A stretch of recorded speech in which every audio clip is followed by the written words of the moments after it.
All right, day 2. I'm going to be taking you into the session, showing you exactly how I go about arranging from that initial production. Spent about 2 hours on day 1. We'll be going in about an hour and a half, 2 hours today, and I look forward to sharing, so stick around.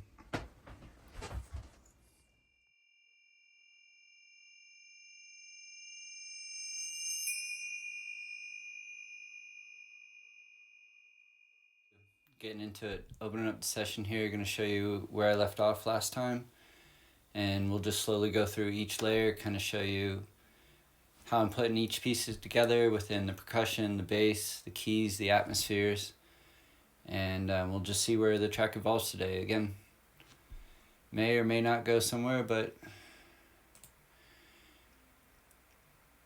alright, so as you can see, these are just whole loops completely copied out. I worked on just setting things up a little bit for today so we weren't just completely in one spot. And come here, and we'll just go through everything.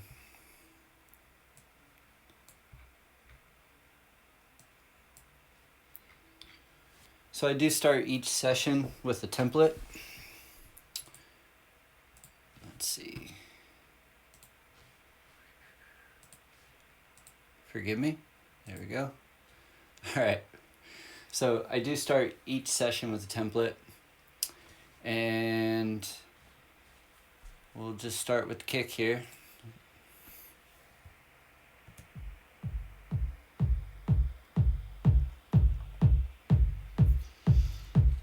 So again, simple 4/4. Bring me over here. And I just have that kick going to a drum bus, and I have some subtle tape compression on there just to take care of some of those peaks.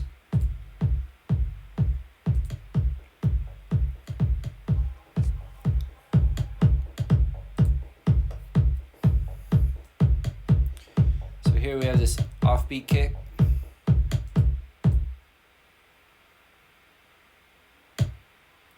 Just adding these little pulses in between that 4/4. I can zoom in on that for you just a little bit.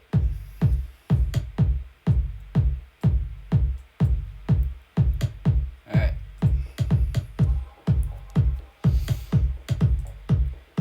So right now I have this label ride, but it's just acting like some filler here. This is a filtered out kick loop right there. Bring that up for a second. So we're just getting that little fill in behind that kick. Very subtle supportive element. That layer had a little vocal sample in it. I chopped that out, and I just have that again independently kind of popping in once in a while in case I want to do some effects or something like that with it.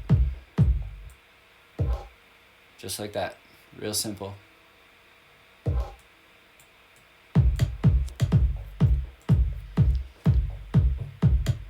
Moving on, again, I found some low end percussion. Real subtle. Again, each layer adding together to that groove. Bringing in a snare next.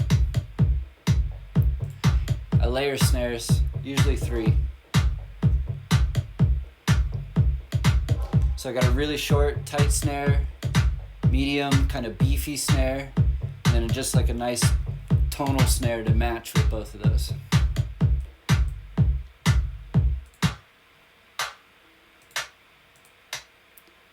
High end, tonal, kind of beefier. Just adding together.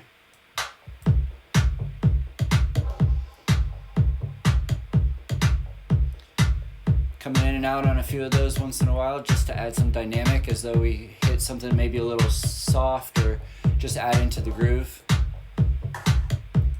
Offbeat snare with a reverb on it.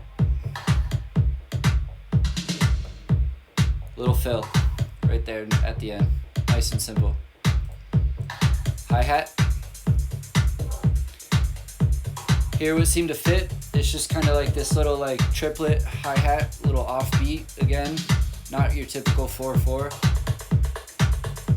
And it matched really well with that little kind of like wood block sort of sound over there. Now, as I put these grooves together, I usually want one or two elements to define the room as a whole.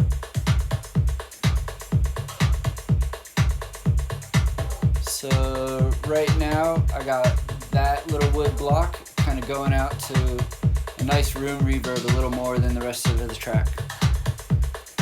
So again, it's just filling out, giving some depth to the loop as a whole. Some more hi-hats, a little more open,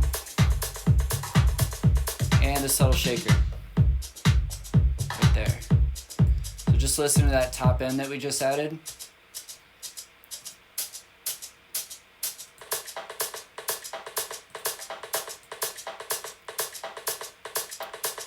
Alright, so this is something I do quite often right here. I've learned to use loops over the years more efficiently. I like to use certain snippets of it. So a lot of the times, again, you see I have a little transient master here, making it hit a little more on beat. And then I have a tremolo on it, just easily taking that like more open, faster section that I may want to use later on when the beat picks up.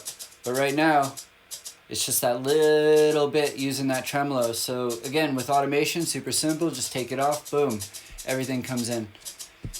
Just add that all back with those layers, real simple. Again, if I took the tremolo off, this is what it would sound like.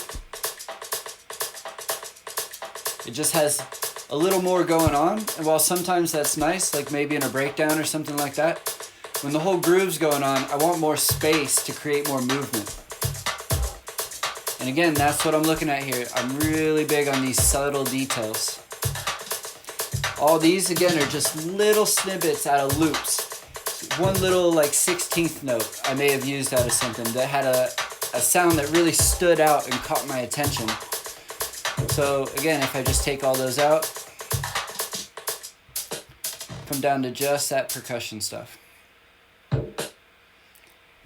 You'll hear all this little stuff is just going on right behind that 4/4, and it really adds to that groove.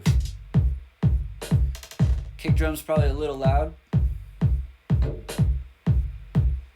All right, coming down with everything.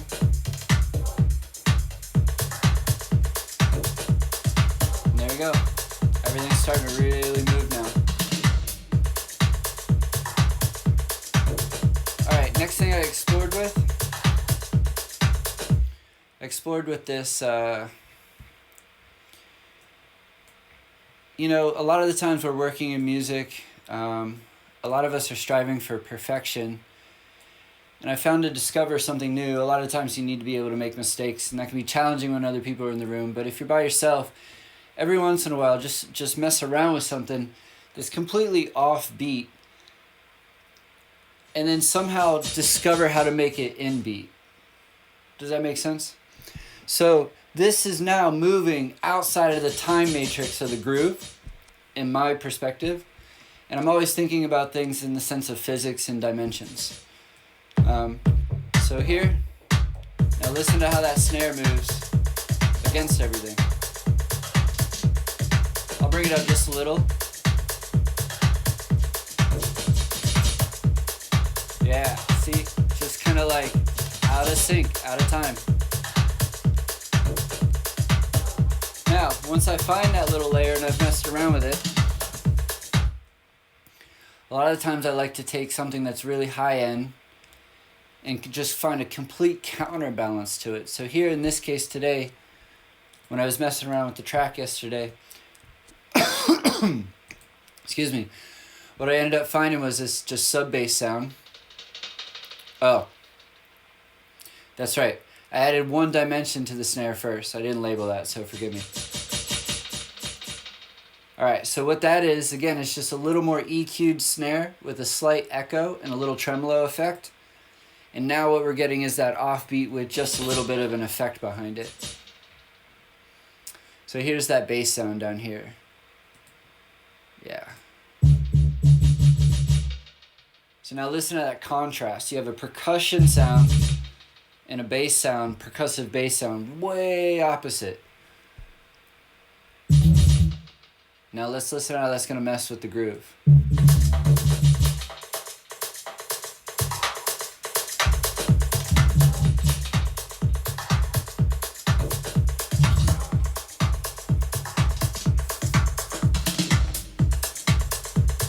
Alright, so next up, again just going layer by layer here, showing you everything. I'm going to move away from all the drums for a second.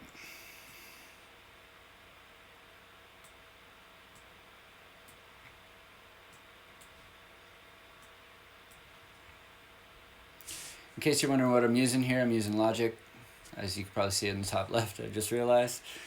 Alright, so coming to the bass sound. What you saw me do there yesterday was play some chords. Once I found the chords, I find those like dominant root notes just like placed 2 octaves below as supporting lines. Then the next layer above that sub, I'm playing the harmonies of the chords in the mid bass sound. But I don't want that third in there. I'm usually using fourths and fifths. Once in a while I may even have like that minor 7th or major 7th. Alright, then what I did was I took elements of the chords and I moved that even an octave higher, as though I was playing a bass, and I'm playing deep sustained sounds with little light percussive bass notes over it. Now all those things are moving together with that offbeat bass, and this is what it sounds like. And if we bring the 4/4 kick in, it'll just have that groove.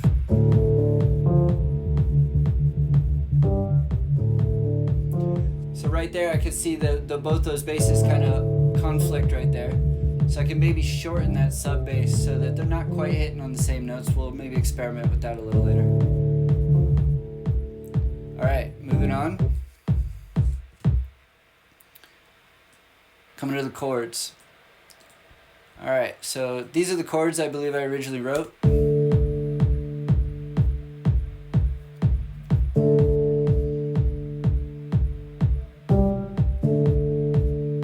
Super simple. And again, this is wanting to go somewhere. I can already start to hear the other chord progression going on here. And you'll hear that right here at the last bar, which is like, basically, the philosophy I come from is we're looking for these hintings, foreshadowing. We're telling a story, basically. We're highlighting where we may go. Now, once I had those chords, move them up an octave higher, and rather than sustained, I'm using them more like plucked. And again, right now, all these are all piano sounds, because if the piano sounds don't make my body move, then as the sounds evolve, they usually don't end up translating for myself. Here, we're getting that detail in the fundamental form, the simplest form, and as we continue to upgrade it, it just gets better and better, in my opinion, of course. Alright, now,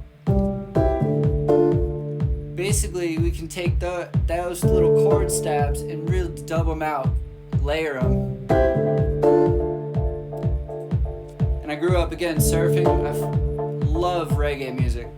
And I believe that like it has a healing nature to it. So always hinting these different genres that I believe have certain frequencies or certain vibrations or spaces that they hold for the crowd.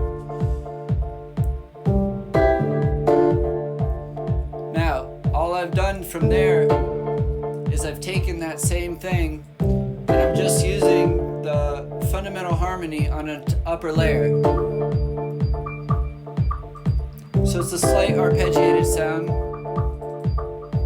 and this is the first VSD instrument that I used in the track. And it's this mallet flux inside a Contact 7. Again, 16th note arpeggiation. Now let's add that bass back in and see what it sounds like.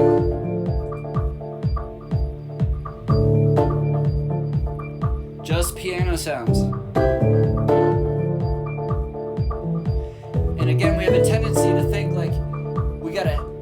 every single note real hard, you'll notice that every layer has different velocities, different transitions to move, ebb, and flow with each other. Everything isn't just stagnant, hit as hard as it can. Here comes that offbeat bass. Let's bring the groove back in.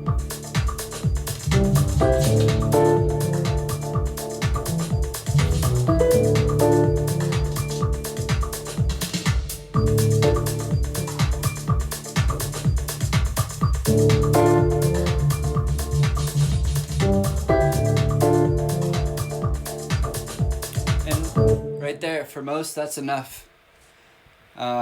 Throw a couple lyrics on there, dub them out a little bit. Maybe, again, bring up during the bridge or chorus, add in a couple chords. It's good to go. So here, the next thing I like to do is, again, with these leads, we tend to, again, want to be inside that level of perfection, like we strive to be as good as we can. But here we live in a very new world. We're going to do, again, from time to time, we're going to allow ourselves to get outside of the box, to hit a wrong note, to be off time, to try to articulate new things that don't necessarily feel comfortable at first, to perhaps open pathways to new avenues. So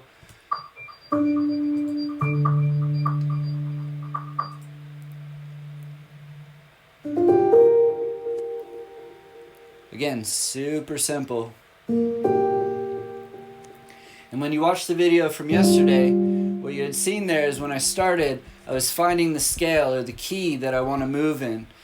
I believe personally, as we shift through certain modes, as I shared, it's like modes to me always sound like time traveling. Just by shifting a couple notes here and there, it'll actually bring us into a completely different time and space. Now what we have, if I put the chords in here,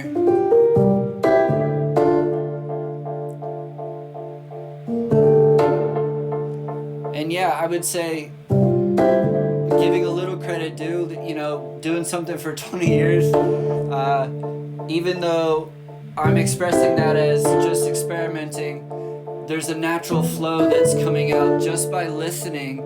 And again, what I'd like to share is listen to the space between the articulations. That's what's creating the movement. Right? Now, put the bass in with that. And again, it just starts to fill out. And what I had done there is I have these subtle bends. And I gotta say, nowadays, pretty much every song has to have some degree of a bend as an emotional expression because of, for me, again, there's like a physics behind it that connects because it's not perfect. It's moving through maybe microtonal scales that my brain just seems to love. So we'll put that together. And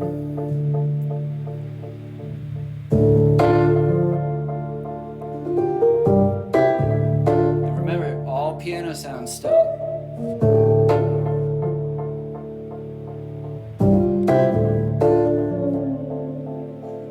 Right? Now, let's bring in the beat again.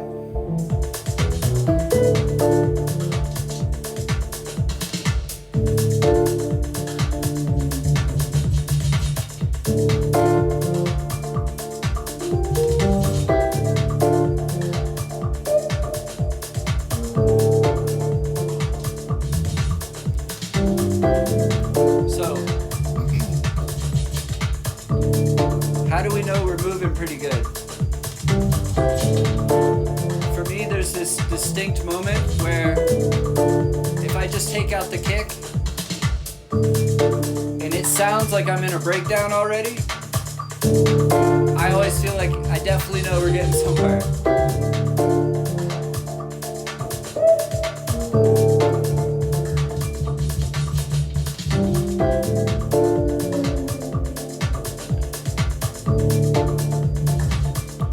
Alright, then at the end of the evening there, starting to get a little more out into left field, a little tired. New sounds start to come in, and what I'm looking for from here is everything right now sounds like it fits together. And while we would like life to always be perfect, a lot of the times this chaos energy will come in. And recently it's been shared with me that chaos with the center is dance. And if you have ever wondered why we do what we do, you should check out some of my other videos coming up. A lot of the study of our culture, history, throughout human history. Why is it that we dance? It's a very fascinating thing to, I guess some people call it a rabbit hole to go down and discover. But every culture throughout history has had music and dance, and now you are a part of it.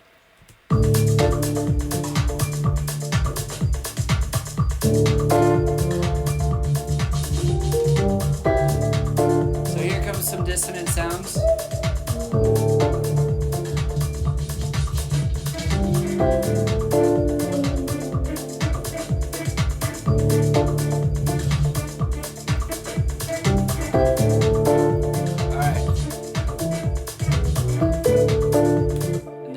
Place to start. So I'm going to zone in on this, and what we have here is, again, contact 7. I'm using these modular icons, and I'm using a specific type of key or pad sound out of there. So what you're going to hear is 2 different time signatures. 4/4, 8th notes, 16th notes, and then it's moving into triplets. So I'm doing that using modulation, and I did that like basically by live moving the fader in and out to move with this deep sub bass if you listen to it, ironically. So it's gonna, I'm attempting that when that hits in those triplet sort of patterns, this thing's highlighting that as well. But now move this chord with the other chords.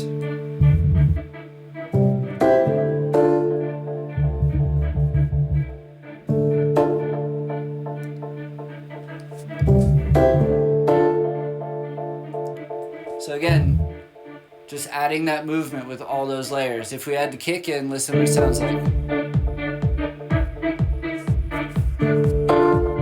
And again, for a lot of people, done. So that's gonna bring me to my next, that's pretty cool. My next tip is, at the very beginning when I started this, I was living in South Florida. I got really big into the rave scene in the late 90s, early 2000s. And DJ Uprock was one of the DJs I looked up to down there. And once in a while I'd message him. He was a friend of a friend. And I would just ask him for any tips or pointers or whatever. And a lot of times I didn't get a response. But like the second or third email, probably is the best piece of advice I got to this day, is simplicity is the key. So especially within electronic music, just keeping these elements. Again, I kind of overproduce in the beginning. I'll go back in and start to trim the fat.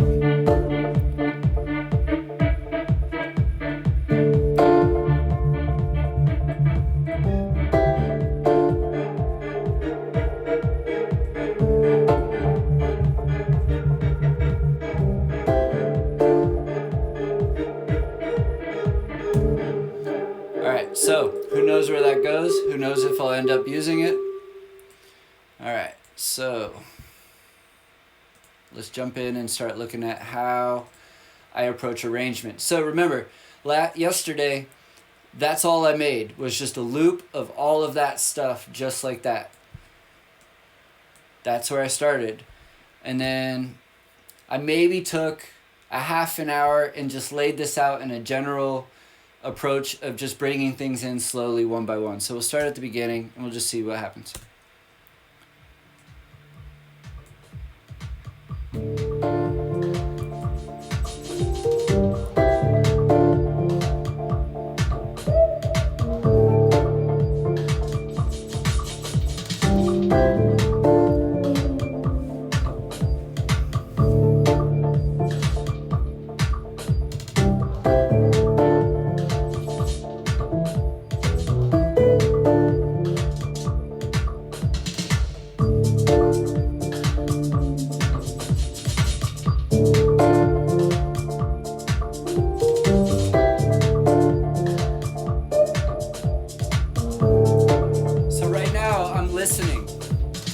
visualizing, seeing what's coming.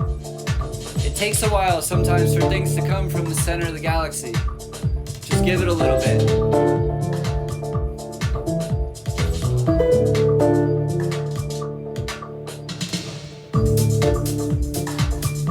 So again, simple pauses, giving that sense of restarting, that sense of moving forward, movement.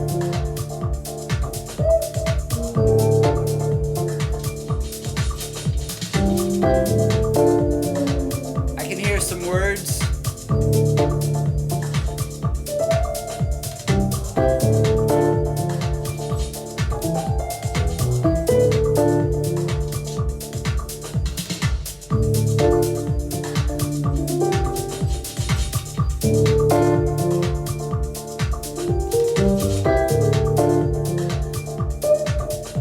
Right there, that's almost all the layers coming in, except for this last, like a little percussive to really bring up the speed. So let's see, we'll probably take out the kick a little bit right here.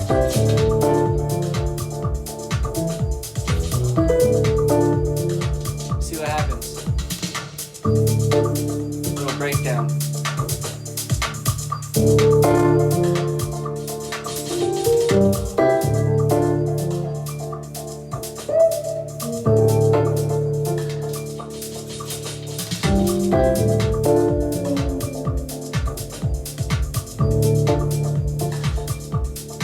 Alright, so here sharing like a little technique that I really like, that I personally picked up from working with hip-hop producers, is essentially what we're looking to do is having all the layers slowly, one by one, all come down to one point. And as it comes down to that one point, just come back in and explode. So let's see if we take that shaker out a little earlier.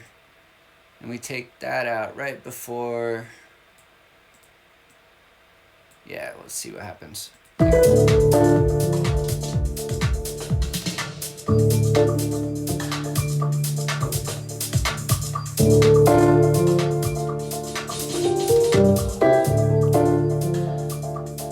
then leave one high energy element out when it comes back in. No hi-hat. So now we're in a suspended state. Maybe a new chord would show up here. And then, boom.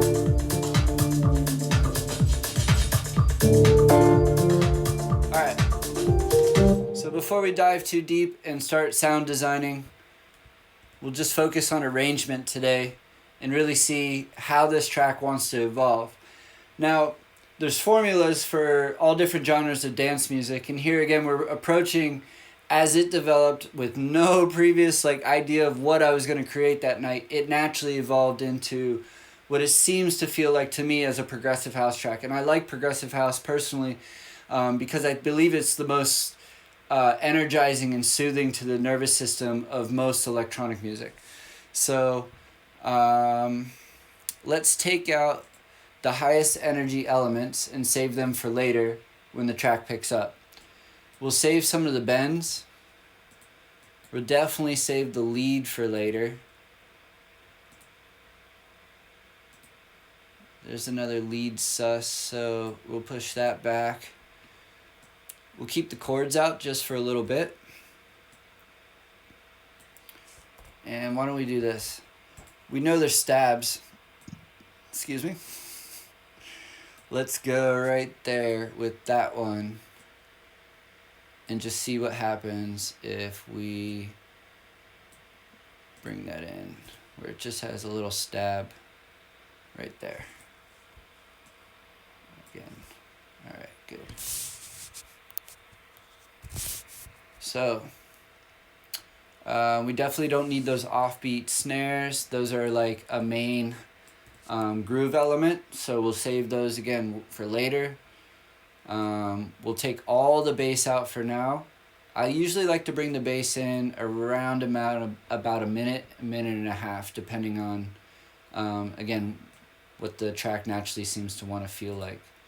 So let's go with the bass effects first.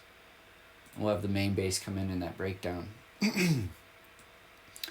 Alright, there's that offbeat, really deep sub bass, kind of, again, trying to mix genres, putting some bass element in there of bass music. We'll take out the snares in the beginning. Save those for right about there. Let's do this. We'll save that one. Okay. Little highlight.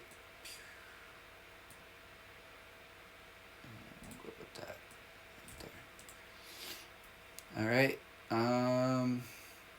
We'll take the deep main kick out until, let's say, for 4 bars in the beginning.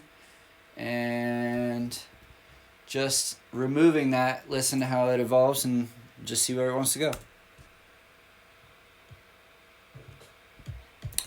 I still got it fading in from the master channel. 1 second.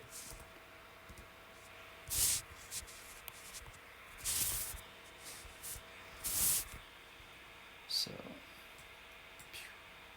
okay.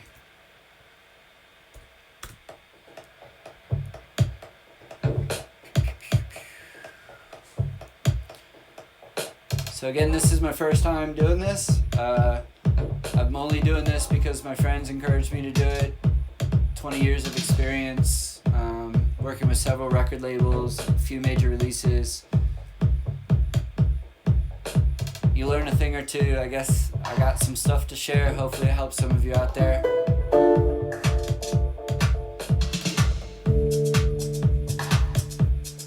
So right there, as soon as I heard that element want to highlight, I heard the kick come out. So we're going to try that.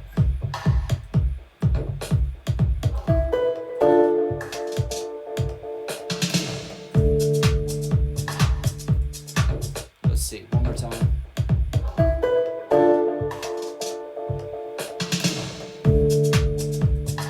See what happens there. I could probably add some effects and stuff. We'll go with this for now. Again, I think I'm going to take out most of the snare layers and just have the high snare in.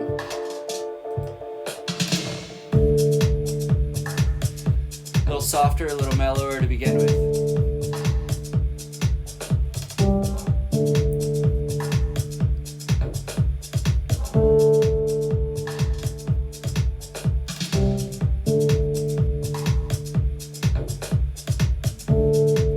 Already right there, kind of sense of like, get like, there's like, I'm looking for something is the best way for me to explain it. So let's just hint a layer that would be coming in later and see what goes on. All right, so what if...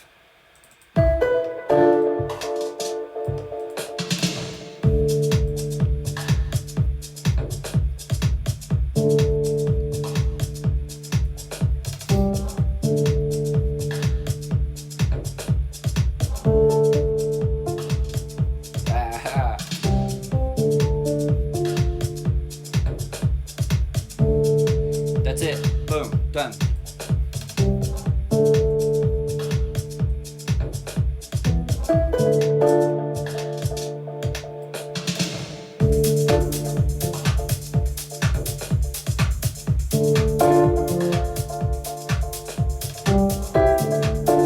Alright, so this is for you to decide on your style, your technique, your production, on these subtleties, but highlighting what I like and what translates for me really nicely.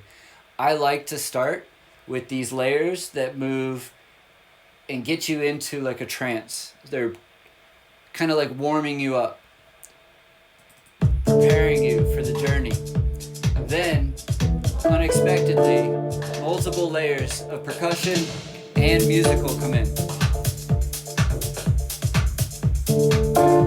So a push up on many layers.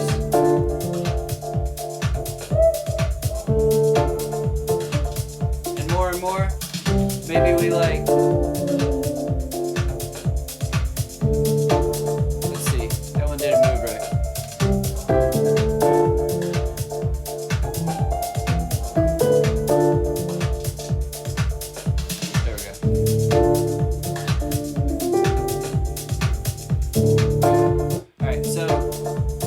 sense one of those hi-hats needs to come out right there. Just again, ebb, flow.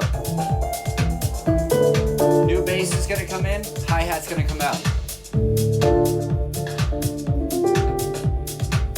Contrast. Remember, all piano sounds.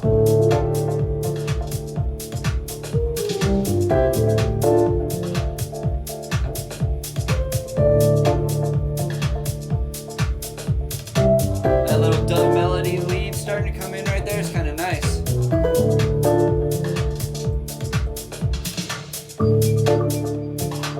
Ah, that was great!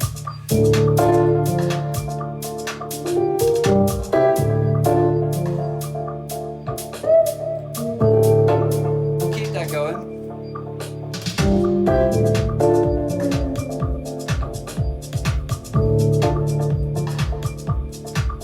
Nice.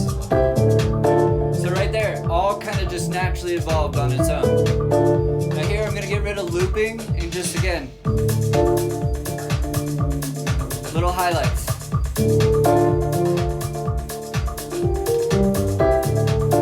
That's all the dissonant stuff. I'm going to save that for the end. Again, I'm just working on movement. What am I looking for something right now? Is it enough? Again, I've already heard words, so when it comes time to start writing and maybe evolve that a little more. Offbeat snare on the breakdown.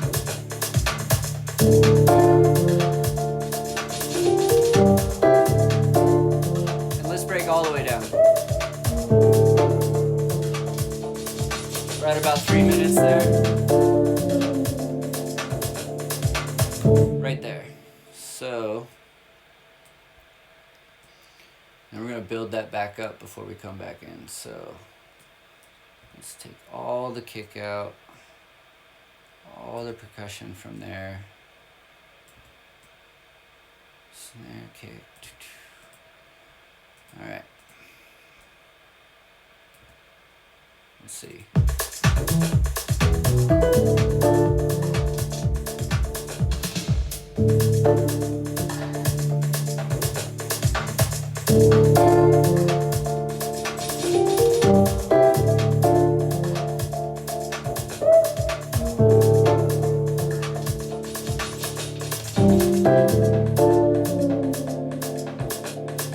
Slowly bringing them down.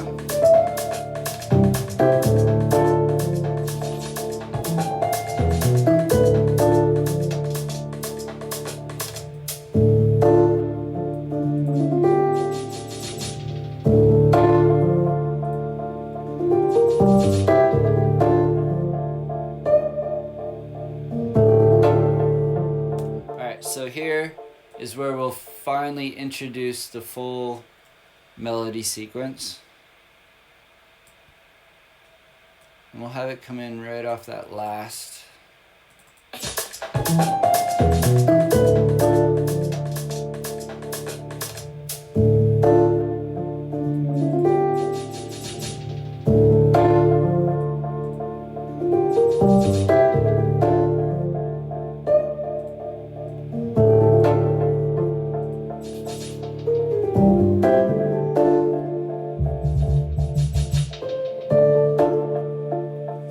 Nice. So it took out the sustained bass, switched to finally that offbeat, really like I said, out of time signature beat. So or bass line.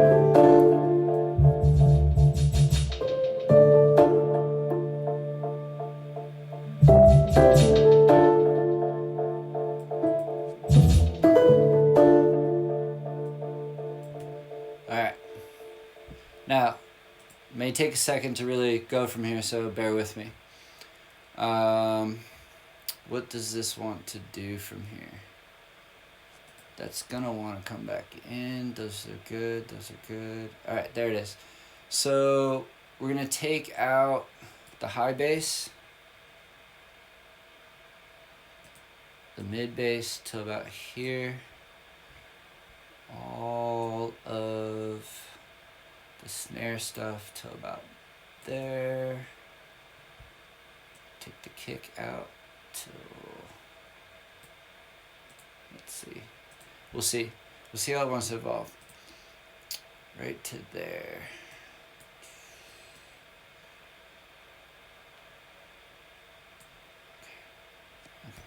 So we'll cut that instead. Boom.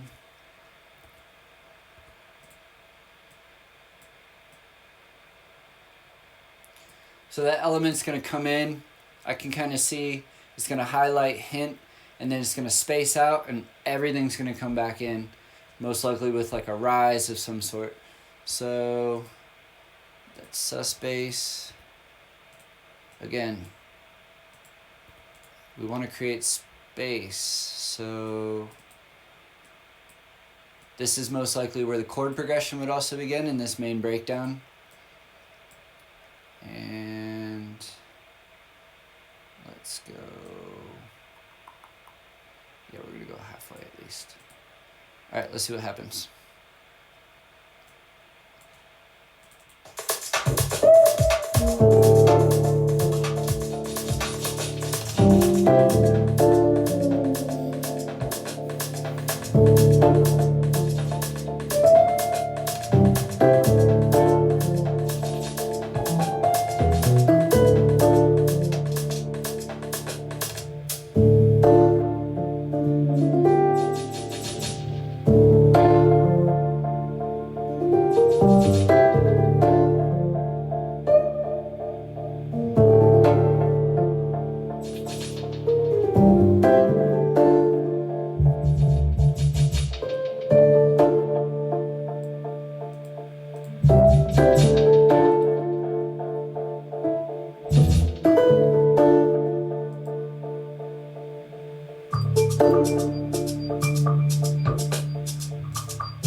I'm just gonna let that flow for a second.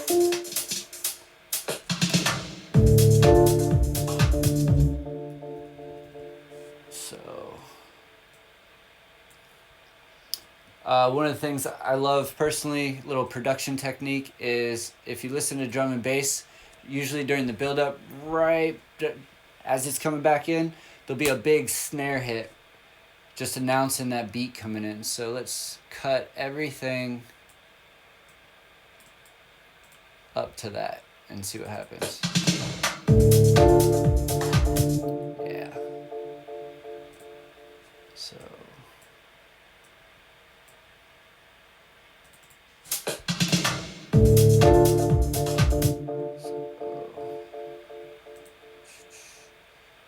move that roll so that big snare hits right with them.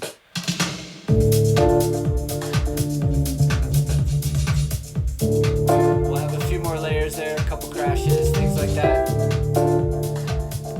Let's see, those bass effects need to come back in.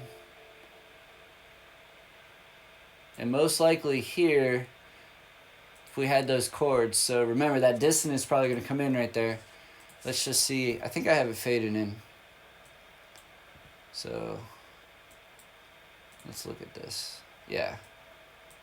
So if I just bring that over to here now, get rid of the first. I'll save the whole thing just in case. Alright, so that's going to come in during that breakdown.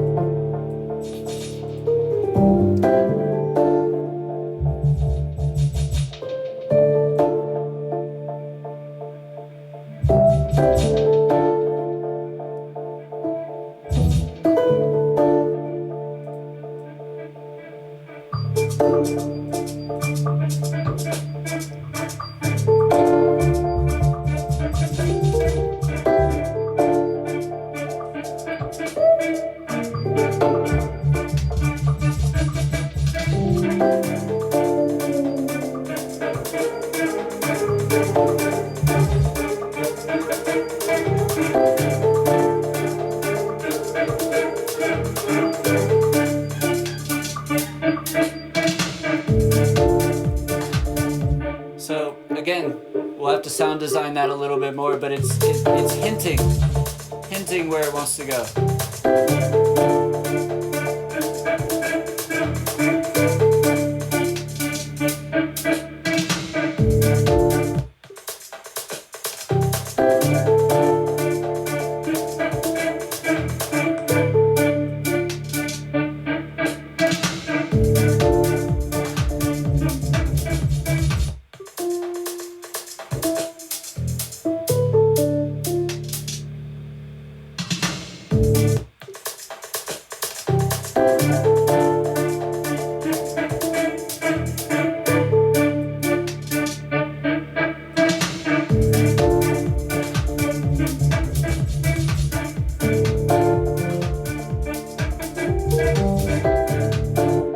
Life-changing, but again, hinting where we want to go. I don't know what that is. That's that little driver, I guess. Yeah, that's pretty nice. A little resonant delay in it. So I guess tonight, just looking at the time, want to keep things concise. We'll go, just check out the arrangement here and go from there. All right.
Don't ask me. Something went on with the computer there. Sometimes vibe gets high, technology will fail around you. So let's just bring it back, kind of see what elements were coming in there. See if this still has the keys on. Let's see. Yeah.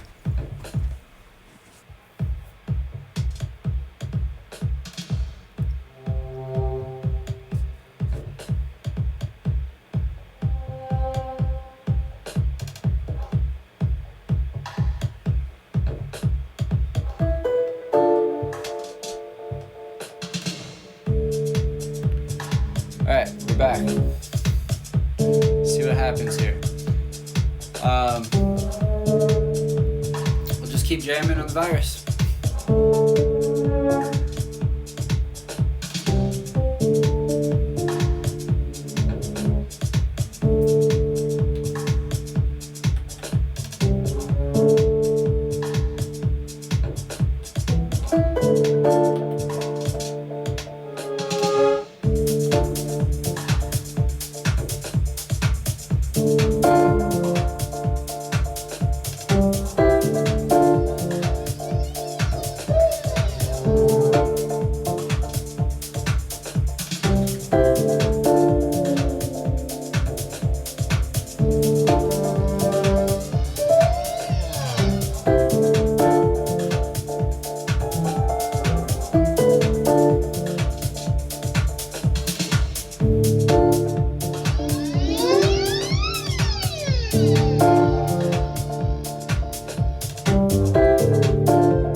Alright, let's try another sound. Well, let's find a sound first. So, better sound.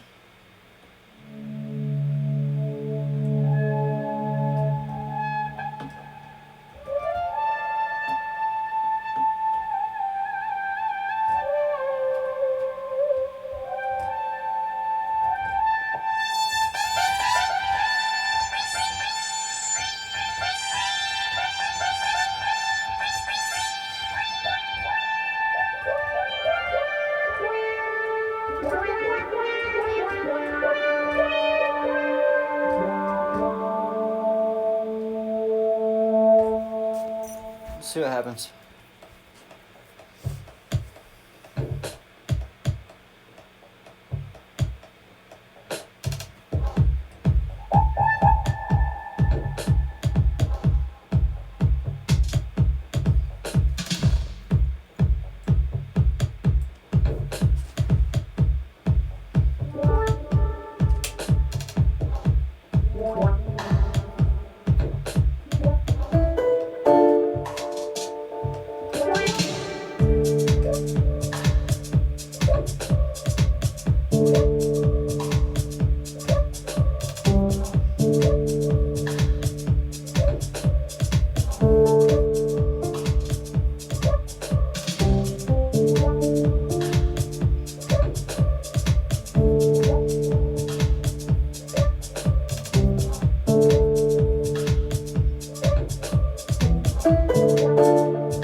Not really working.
Not really working either.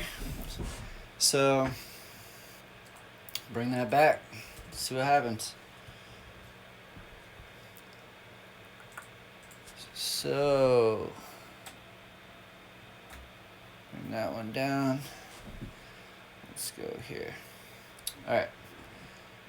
So that first run, let's see what we got out of there.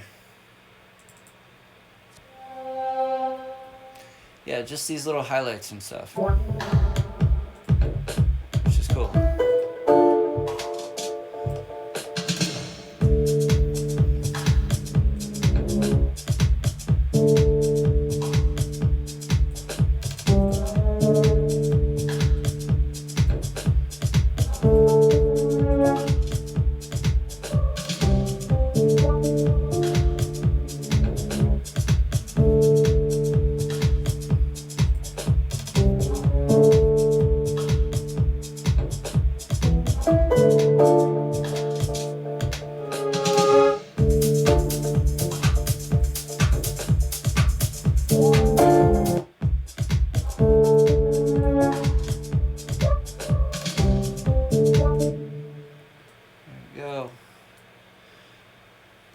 I think there's something down here right at the end, but the rest just messing around, you know? Alright. Nice, nice, nice.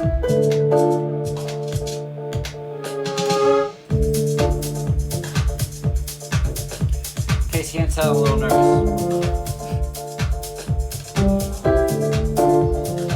Letting people in, you know? That was nice. I guess it's getting over the fear of making mistakes in front of other people. That's nice.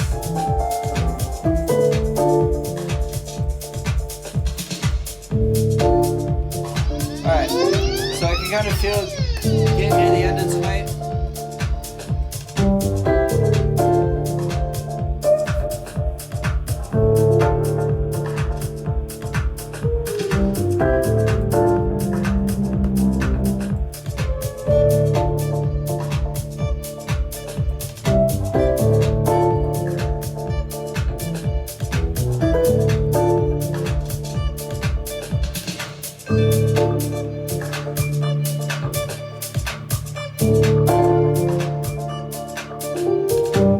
So here it's significant, like let's say 90% of the track is produced in the box. Everything is moving from loops you've used, they've been quantized or subtly shifted in certain groove patterns. Here, doing our best to articulate where there are mistakes. It is not quantized, it is not in time. So it's more live. There's a nice little flip there. We'll see if it can work.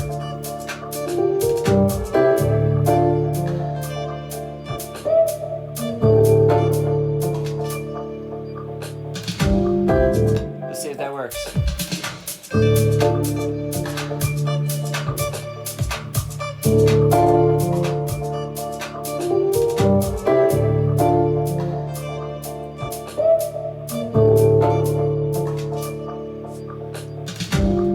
That part. So we'll just see if that loops out, how that works.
So that little, basically like a little blues play right there is, it wants to be on that last bar once the beat comes in the rest of the time. So let me see how that works.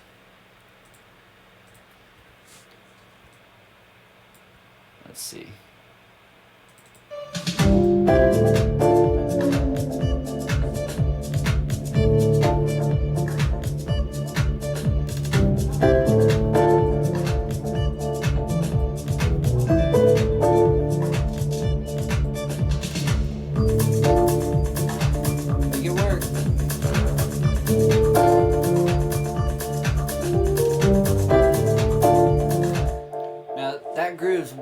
Tighter without that little flip, so I'm gonna let that groove play more without it and only have it be a highlight once in a while. So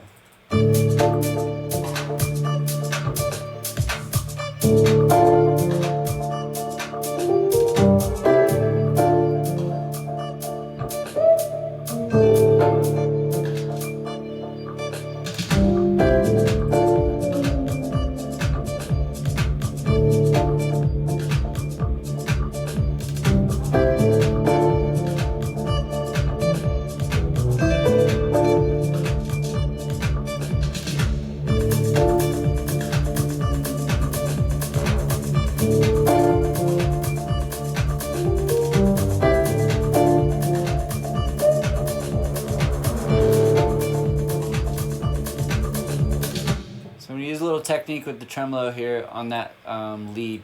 So let's check this out. This will be the last thing I do tonight.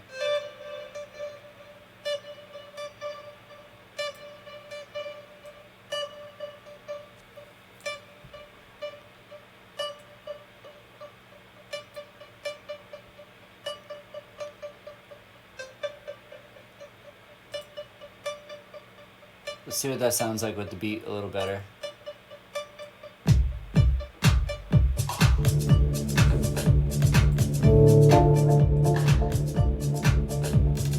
A little tighter.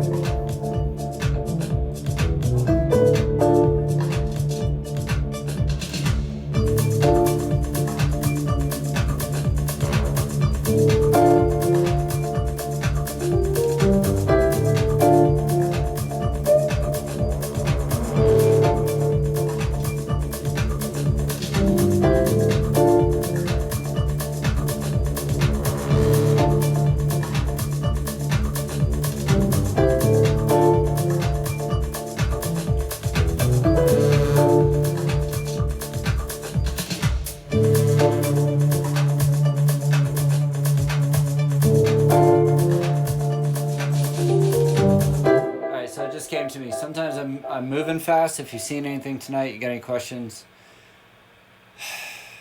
I guess leave a comment down below. And if you like the video, maybe subscribe.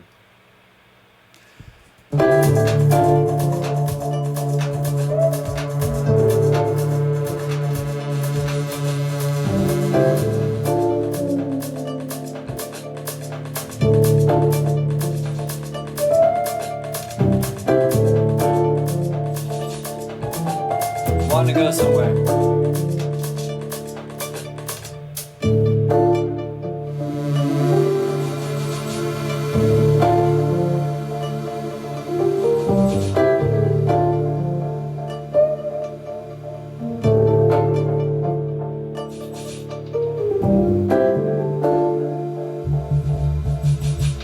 Alright, so that, at first I was making a face because I'm like, that can't really work, but I think it will end up working if I use a couple plugins on it. So I'm gonna just drop it down here, mute that for now.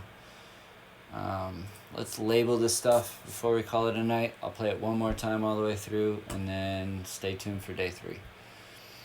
Alright, so these are random Atmos virus. Whoop. Alright. This is sus riser. It's like a sustained riser sound. And then this is riser FX, so for a specific time. Alright, I think that's where we're at for tonight. I'm going to listen again all the way up to that breakdown right there. And then tomorrow, most likely what I'll do, just so you know, is right now I'm running a lot of VSTs. My CPU got a little overloaded earlier trying to record video, audio, record input audio, and another video. So, and running 7 VSTs, I don't know. But I'll bounce all these to audio, clear up some space in the hard drive or processing, and I'll start to group this stuff out. I'll show you where I go from here, because right now the technique I want to teach you is once in a while throw some spaghetti on the wall. Like, of course we want to sound like this and we like those people and all that sort of stuff. But what I want to encourage you is something is coming to you and wants to come through you and express. So articulate that sound, and again, explore spaces that are a little more uncomfortable, because you may never know, you might discover something amazing in those uncomfortable spaces and grow a little bit.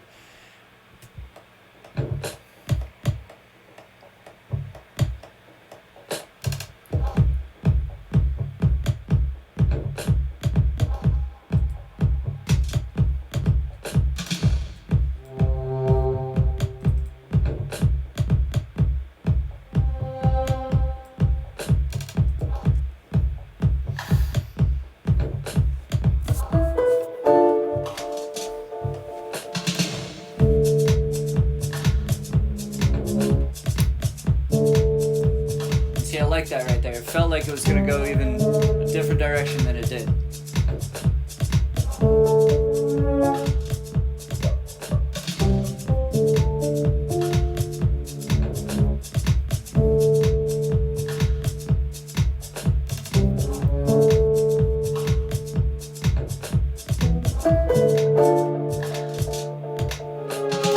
One note off there.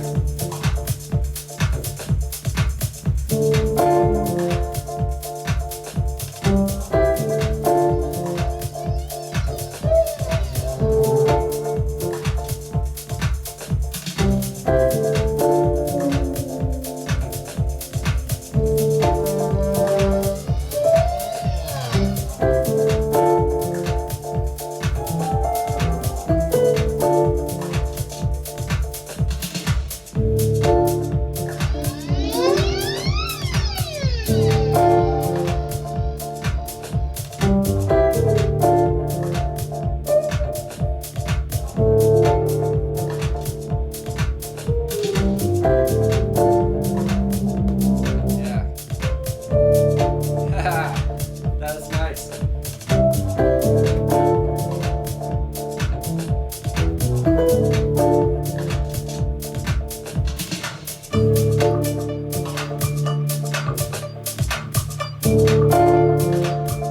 Oh, these two sounds match.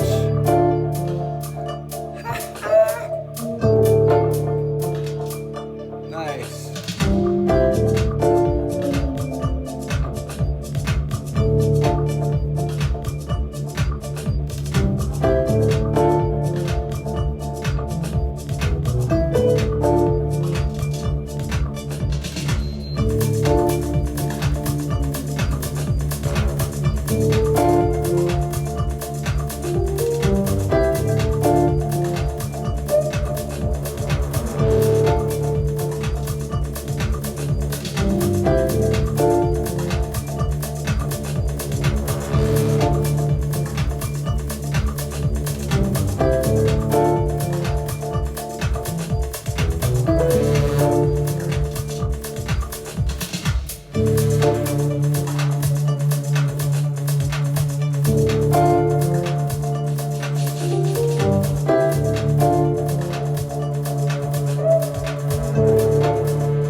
call it a night, and I'll tune in day 3.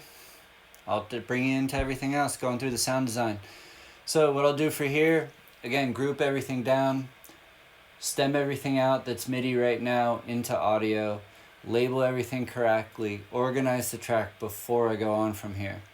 Now, last bit of tidbit.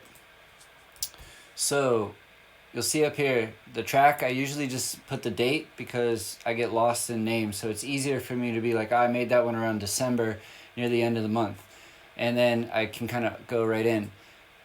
Now, what I invite you to do, one of the best pieces of advice I can give you, is as you work on your project, save in increments. So right now, we'll call this version 1.0, right? We'll save it. And then I'm going to save it one more time so that when I open it up the next time, and you can always just do this the next time, but I like to do it at the end. So I save it as 1.1. And now what I have is, if I open it up again and I go to work on it and I mess anything up, or a sound gets out of place, or sometimes a file gets corrupted, I can always go back to that original version. So saving in increments. Now, as the track progresses and the track really evolves into something that's special to me, I'm saving those increments at every significant point, because every little detail starts to become important to me. Sometimes just changing that bass up or down 1 dB will have a profound effect on the end of the mix. So I'm always saving in increments, and saving in more and more increments as I get further on, especially when you start to add significant elements. Now, as you heard tonight, I kept hearing words quite often. So as I put this together, I'll make a bounce tonight, and I'll listen to this. I'll just put it in my headphones. I'll basically be going to sleep at night, and I'll just listen to it like 3-4 times. I'll start to hash out those words internally. Come in the next day, we'll write them out, probably in a week or so, and we'll see what evolves from there. But yeah, so right now, we'll just bounce this down. Done. All right.